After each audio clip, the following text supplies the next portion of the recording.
고린도전서 4장 1절부터 5절까지의 말씀을 우리 다 같이 함께 합독하시겠습니다. 사람이 마땅히 우리를 그리스도의 일꾼이요 하나님의 비밀을 맡은 자로 여길지어다. 그리고 맡은 자들에게 구할 것은 충성이니라. 너에게나 다른 사람에게나 판단받는 것이 내게는 매우 작은 일이라. 나도 나를 판단하지 아니하노니 내가 자책할 아무것도 깨닫지 못하나 이로 말미암아 의롭다 함을 얻지 못하노라. 다만 나를 심판하실 이는 주시니라. 그러므로 때가 이르기 전 곧 주께서 오시기 전까지 아무것도 판단하지 말라. 그가 어둠에 감추인 것들을 드러내고 마음의 뜻을 나타내시리니 그때에 각 사람에게 하나님으로부터 칭찬이 있으리라. 아멘. 날씨가 많이 춥습니다. 우리 성도님들 새벽 예배 오실 때 옷 따뜻하게 입으시고요. 특별히 오늘 하루도 건강에 유의하시고 또 하나님의 귀한 은혜 가운데 거하시는 우리 성도님들 되시길 주님의 이름으로 간절히 축원합니다. 복음의 사람 되기라는 그 책을 보면 이런 글이 쓰여져 있습니다. 인간의 본성 중 하나가 바로 자기 중심적인 그 태도인데, 여러 명이 함께 나온 그 단체 사진을 보면 가장 먼저 눈에 들어오는 것은 바로 자기 자신이라는 사실입니다. 사람은 자기 중심적인 그런 존재이기 때문에 자기를 나타내고 싶어하고 또 자랑하고 싶어한다라는 것입니다. 하나님의 귀한 사역을 하는 경우 이 예도 아닙니다. 우리가 하나님의 일을 한다라고 하지만 자기도 모르게 스스로를 나타내고 또 자랑하고 싶어 한다라는 그 내용이 바로 이 책에 담겨져 있었습니다. 인간의 마음 속에는 언제나 스스로 높아지려고 또 교만이 늘 자리 잡고 있습니다. 하나님의 말씀 밖에서 또 내 생각 안에서 답을 찾으려고 애를 씁니다. 그리스도인들은 완전하신 그 하나님의 말씀을 기준으로 삼고 그 울타리 안에 머물며 그 말씀을 자신에 비추어 볼 때에 자신의 그 부족함을 볼 줄 아는 사람이 그리스도인입니다. 이때 우리는 더욱더 그리스도인의 일꾼으로서 더욱더 귀하게 쓰임받을 수가 있습니다. 오늘 본문 말씀을 통해 우리는 아주 중요한 또 귀한 말씀을 깨닫게 됩니다. 핵심은 바로 이겁니다. 그리스도의 일꾼. 이 시간 우리가 이 말씀을 통해 깊이 묵상하며 또 한번 이 그리스도의 일꾼이 과연 무슨 뜻인지 우리가 함께 생각해 보도록 하겠습니다. 사도 바울이 쓴 그 편지를 읽어보면 몇 가지 특징이 있습니다. 하나는 철저하게 복음적이라는 사실입니다. 단순한 그 편지가 아니라 그 편지 속에는 정말 하나님의 강력한 그 메시지가 담겨져 있습니다. 복음적 내용이 있고 또 동시에 교리가 있습니다. 그리고 꼭 알아야 될 그 성경 해석을 요약한 실제적인 교리도 담겨져 있습니다. 그리고 하나 더 중요한 것이 하나 있는데, 언제나 사도 바울의 그 간증이 담겨져 있다라는 사실입니다. 바울이 만난 그 하나님의 이야기가 그 사도 바울 메시지에 담겨져 있습니다. 나는 이렇게 믿었고 또 이렇게 살아왔다라고 하는 내용이 있습니다. 하나님께서 나와 이렇게 함께 하셨다. 개인적인 그 신앙 고백, 독 체험이 담겨져 있습니다. 하나님의 그 진리를 말씀할 때마다 자기가 먼저 알고 또 확신하고 또 믿고 받아들이고 또 나아가 자기가 실천하고 또 자기가 앞서 나가면서 가르치는 것입니다. 다시 말씀드리면 사도 바울이 진짜 그리스도인의 일꾼이었다라는 사실입니다.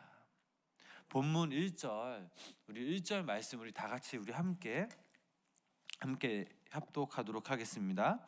사람이 마땅히 우리를 그리스도의 일꾼이요 하나님의 비밀을 맡은 자로 여길지어다. 아멘. 말씀에서 사람이 마땅히 우리를라고 합니다. 이 우리를이라는 말씀, 아마 다른 사람 같으면 나를이라는 말을 하고 싶었겠지요. 그러나 사도 바울은 우리들이라는 이 단어를 쓰면서 이 자신의 겸손함을, 우리가 사도 바울의 겸손을 느낄 수가 있습니다. 나만 그런 것이 아닙니다. 우리 주위에 일하는 사람들, 특별히 바울 주변에 일하는 그 사람들을 다 아울러서 얘기하고 있습니다. 여기서 우리라는 말은 오늘날 모든 그리스도인들을 통칭하는 말입니다. 따라서 우리는 한 형제요 한 자매라는 것을 알아야 합니다. 또한 우리 모두가 그리스도인의 일꾼이라는 것을 기억해야 합니다. 그렇다면 오늘 이 본문 말씀에서 말하고 있는 일꾼의 의미는 무엇일까요? 생각해 보면 일꾼이라는 말은 헬라어로 일꾼을 휴레테레스라는 그 단어를 사용하고 있습니다. 여기서 휴테라는 말은 곧 단어의 뜻은 밑이라는 뜻입니다. 또 테레라스라는 말은 노를 젓는다라는 말입니다. 직역해서 말씀드리면 밑에서 노를 젓는 사람이라는 뜻을 가지고 있습니다. 여러분들이 아마 영화 이순신을 아마 잘 보셨을 것입니다. 그 영화를 보면 그 노를 젓는 사람들이 있습니다. 다 한 사람씩 그 노를 젓는 것입니다. 노가 여러 개 있는데 그 여러 개가 다 한 사람의 하나씩 자기 몫으로 남겨져 있습니다. 노 젓는 그 사람들의 특징이 있는데 오직 명령에만 순종합니다. 저하라 하면 젓고 빨리 저하라 하면 빨리 젓습니다. 또 멈춰 이러면 그때 노를 멈춥니다. 그들이 탄 배가 어디로 가는지, 왜 저으라고 하는지 그들에게는 질문할 권리가 없습니다. 그저 명령에만 순종할 뿐입니다. 무조건적인 절대 순종, 이것이 일꾼의 모습이라는 사실입니다. 또 하나 더 있는데 명령의 행동에 복종만 하면 됩니다. 알고 배우고 따지고 비판할 것도 그들에게는 아무것도 없습니다. 그저 행동으로만 옮겨야 합니다. 노만 저으면 되고 더 중요한 것은 협동을 해야 한다라는 사실입니다. 노를 저을 때 다른 사람들의 그 노 젓는 박자로 함께 저어야 된다라는 사실입니다. 협동해서 똑같이 이렇게 하는 것이 바로 그리스도인의 일꾼이라는 말씀입니다. 밑에서 노를 젓는 사람, 본문의 이 깊은 뜻을 통해 그리스도의 그 사람이 어떻게 살아가야 하는지를 알 수가 있습니다. 통상적으로 우리가 말씀에서 주의 일꾼들의 그 모습을 보면 어떻습니까? 그들을 볼 때에 문제가 많고 또 생각과 말이 많습니다. 때론 그들은 자기 중심적인 그 모습을 보이곤 합니다. 그러나 그들이 정말 그리스도인의 일꾼으로서 정말 주님을 따른다고 또 주님께 귀하게 쓰임 받을 때에 그들은 오직 주님만 바라보며 오직 주님의 말씀에 순종한 모습이었습니다. 즉 노를 젓는 사람들의 모습이었다라는 사실입니다. 또한 본문 말씀에서 두 번째 일꾼의 의미는 비밀을 맡은 자입니다. 맡은 자 앞에 나오는 그 하나님의 비밀이란 하나님께서 계시하신 그 구원의 신비, 즉 인간의 지혜로는 깨달을 수 없는 그 영적 진리를, 영적 의미를 담고 있습니다. 따라서 하나님의 비밀을 맡은 자란 그리스도께로부터 권한을 위임받아 그분의 이름으로 많은 사람들에게 예수 그리스도를 증거하는 자를 가리키는 말입니다. 무엇보다 이 비밀은 하나님과 나만 아는 비밀입니다. 우리가 그리스도인의 일꾼이라고 할 때에 하나님과 나만의 그 특별한 일, 즉 은혜가 있으며 무엇보다 그 책임감이 우리에게 있음을 우리는 알아야 합니다. 자신이 그리스도의 일꾼으로서 어떤 일을 감당해야 하는지 정확하게 알아야 합니다. 하나님께서 우리에게 주신 그런 귀한 사명을 잘 감당할 때에 그 사람이 진짜 그리스도인의 일꾼이라는 사실입니다. 그러므로 여러분들에게 맡겨진 그 하나님의 귀한 비밀을 잘 감당하시는 우리 성도님들 되시길 주님의 이름으로 간절히 축원합니다. 지금까지 우리가 일꾼의 의무를 나눠봤다면 이제는 일꾼의 자세에 대해서 함께 나눠보도록 하겠습니다. 본문 2절 말씀 우리 함께 읽어 보시겠습니다. 그리고 맡은 자들에게 구할 것은 충성이니라. 아멘. 이 말씀에서 중요한 단어는 바로 충성입니다. 맡은 자들에게 구할 것은 충성이니라. 즉 하나님의 일을 맡은 그 일꾼의 자세는 바로 충성이라는 사실입니다. 그리스도인의 일꾼들은 때론 핍박을 받기도 하고 때론 손해를 보기도 합니다. 그러나 중요한 것은 그리스도인의 일꾼 그 마음의 중심이 예수 그리스도로 바로 세워져 있으면 절대 흔들리지 않는다라는 사실입니다. 마치 배에 닻이 깊은 그 바닷속에 내리고 있으면 움직이지 않고 안전하듯이 영혼의 닻을 그리스도에 맡기고 믿고 내린다면 우리의 영혼은 늘 안전할 줄 믿으시기를 바랍니다. 무엇보다 늘 매일매일 살아가시면서 하나님께서 주신 귀한 우리가 사명을 잘 감당할 때 주님 앞에 충성을 다할 때 온전한 일꾼이 될 수 있음을 믿으시기를 바랍니다. 계속해서 본문 3절 말씀 우리 함께 읽어보도록 하겠습니다. 너희에게나 다른 사람에게나 판단받는 것이 내게는 매우 작은 일이라. 나도 나를 판단하지 아니하노니. 아멘. 사도 바울은 맡은 자에게 요구되는 것은 충성이며 그것에 대하여 판단하는 것은 오직 예수 그리스도이심을 강조하고 있습니다. 이 말은 즉 자기가 어떠한 그 그리스도의 일을 감당할 때 그 일에 대하여 심판하실 분은 예수님이라는 사실입니다.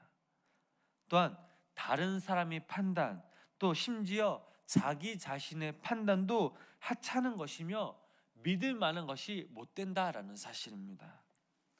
오늘날 많은 사람들이 판단하기를 참 좋아합니다. 다른 사람의 그 신앙에 대하여 판단하기를 주저치 아니하며 수군거리며 비방하며 시기하는 것을 너무나 좋아합니다. 즉 오늘날 그리스도인들의 모습, 교회의 모습이 정말 고린도 교회와 별반 다를 것이 없음을 우리는 깨달아야 합니다. 고린도 교회 성도들도 바울과 아볼로 또 게바를 판단하였습니다. 이러니 저러니 하면서 분쟁하고 다툰 모습입니다. 판단한다라는 것은 의롭다함을 얻지 못한다라고 사도 바울은 말하고 있습니다. 남을 판단하는 순간 교회에 분쟁이 생기게 됩니다. 우리가 의롭다함을 받을 수 있는 것은 오직 믿음으로 교회를 세울 때에 의롭다함을 얻을 수가 있습니다. 그러므로 우리는 남을 판단하기 전 하나님이 나를 어떻게 판단하실지 두려워하며 우리 스스로 경계해야 합니다. 이것이 바로 그리스도인의 일꾼의 자세입니다. 그렇다면 그리스도의 일꾼에 주시는 하나님의 보상은 어떤 것일까요? 우리 5절 말씀 우리 마지막으로 함께 읽어 보시겠습니다. 그러므로 때가 이르기 전 곧 주께서 오시기까지 아무것도 판단하지 말라. 그가 어둠에 감추인 것을 드러내고 마음의 뜻을 나타내시리니 그때에 각 사람에게 하나님으로부터 칭찬이 있으리라. 아멘. 우리가 정말 하나님의 충성된 그리스도의 일꾼으로 살아가면 5절 본문 말씀처럼 그리스도의 일꾼들에게는 하나님께로부터 칭찬이 있게 될 것이다 라는 말씀입니다. 그때가 언제냐? 비밀에 감추어졌던 모든 것이 밝히 드러날 때 하나님 앞에 서면 비로소 칭찬받을 사람인지 책망받을 사람인지 알게 된다라는 사실입니다. 우리는 살아가면서 이 땅의 현실에서 칭찬과 보상과 매력을 더 느낍니다. 그러나 그리스도인의 일꾼은 이 땅의 현실을 바라보는 것이 아니라 하늘의 것을 바라보며 하나님의 때를 묵묵히 기다려야 될 줄 믿습니다. 하나님은 지금 일꾼을 찾으십니다. 그리스도인의 몸된 그 교회를 세워나가는 일꾼을 찾으십니다. 그 필요한 하나님께 필요한 충성된 일꾼. 오늘 하루 매일매일 살아가시면서 우리 여기 모인 성도님들이 그리스도인의 충성된 일꾼으로 살아가고 싶지 않으십니까? 지금 그 주님이 여러분들을 부르시고 계십니다. 그 부르심에 순종하시는 우리 성도님들 되시길 바랍니다. 오늘 본문의 말씀처럼 정말 그리스도인의 일꾼으로서 죽도록 충성하며 남을 판단하며 남을 업신여기는 것이 아니라 주님께로부터 의롭다함을 받은 우리가 교회를 세우고 또 우리가 정말 그리스도의 때에 그리스도 앞에 나아가 잘했다 충성된 종아라는 칭찬을 들으시는 우리 귀한 우리 성도님들 되시길 주님의 이름으로 간절히 축원합니다. 기도하시겠습니다. 하나님, 이 추운 날씨에 주님의 전에 모여 함께 예배드릴 수 있게 하심에 감사를 드립니다. 몸도 마음도 얼은 우리의 모습 가운데 성령님 임재하셔서 그 성령님의 또 따스한 손길로 우리를 품으시고 이 시간 안아주시옵소서. 우리가 그리스도인이다라고 하지만 우리가 그리스도인의 일꾼이다라고 부름받았지만 아직도 우리 모습 가운데는 현실적인 그 모습 또 세상적인 것들을 더 추구하며 바랬던 모습이었음을 고백합니다. 주님 용서하여 주시옵소서. 이제는 우리가 그리스도의 충성된 일꾼으로서 가정과 교회를 든든히 세우고 또 예수 그리스도의 사랑을 전하는 자들이 되게 하여 주시옵소서. 그래서 하나님 때에 정말 잘했다 충성된 종아라는 그 주님의 음성을 듣는 믿음의 자녀 또 천국 백성들이 되게 하여 주시옵소서. 오늘도 이 시간 우리 함께 기도합니다. 성령님 우리의 기도를 들으시고 또 하나님 때 응답받는 그 놀라운 역사가 우리 가운데 임하게 하여 주시옵소서. 하나님 이 추운 날씨 속에 육적인 건강 영적인 건강을 주시고 또 오늘 하루도 우리가 하나님 안에 거하며 하나님의 이름으로 승리케 하는 우리 귀한 성도님들 삶이 되도록 주님 함께하여 주시옵소서. 예수님의 이름으로 간절히 기도드렸습니다. 아멘.